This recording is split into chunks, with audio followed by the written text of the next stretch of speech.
Holey Artisan একদিকে বাংলাদেশের সবচেয়ে ভয়াবহ জঙ্গি হামলাকে স্মরণ করিয়ে দেয়, অন্যদিকে এরপরই জঙ্গিবাদ দমনে বাংলাদেশের ধারাবাহিক সাফল্য।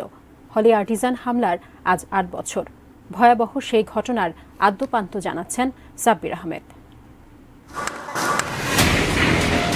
১ জুলাই ২০১৬ গুলশানের হলি আর্টিজান রেস্তোরাঁয় নারকীয় হত্যাযজ্ঞ চালায় জঙ্গিরা। ২ পুলিশ কর্মকর্তা সহ নিহত হন দেশি বিদেশি ২২ নাগরিক। জীবিত উদ্ধার হন নারী শিশু সহ ১৩ জন। হামলায় সরাসরি অংশ নেয়া ৫ জঙ্গি কমান্ডো অভিযানে মারা যায়।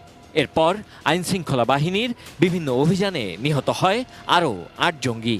এর মধ্যে হামলার মাস্টারমাইন্ড তামিম চৌধুরী, অর্থের যোগানদাতা সারোয়ার জাহান ওরফে আব্দুর রহমান, তানভীর কাদেরী, যার গুলশানের বাসায় বসে হামলার পরিকল্পনা হয়। নিহত হয় সমন্বয়কারী নুরুল ইসলাম মারজান। জঙ্গিদের পোশাক ও তথ্য সরবরাহকারী বাশারুজ্জামান চকলেট, জঙ্গিদের প্রশিক্ষক রায়হান ওরফে তারেক এবং চাকরিচ্যুত সেনা কর্মকর্তা মেজর জাহিদ। গ্রেপ্তারকৃত জঙ্গি শরীফুল ইসলাম খালেদ এবং মামুনুর রশিদ ওরফে রিপন, গান্ধী ওরফে রাজীব গান্ধী, আসলামুল ইসলাম রাশেদ ওরফে র্যাশ, সোহেল মাহফুজ ওরফে হাতকাটা মাহফুজ, হাদিসুর রহমান ওরফে সাগর, রাকিবুল হাসান ওরফে রিগান।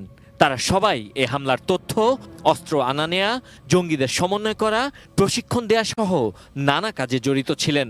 ২০১৮-র ২৬ নভেম্বর মামলার চার্জশিটে বলা হয় ২১ জঙ্গি প্রত্যক্ষ ও পরোক্ষভাবে গুলশান হামলায় যুক্ত ছিল।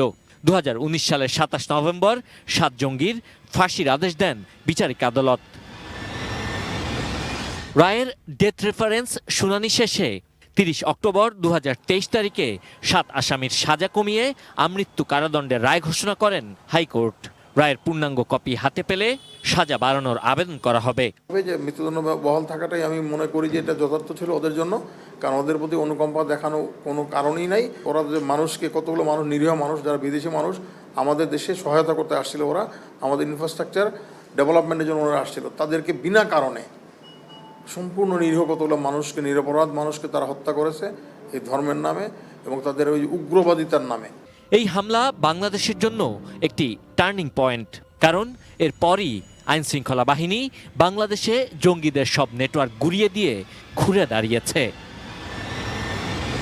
Sabbir Ahmed, ATN news, Dhaka.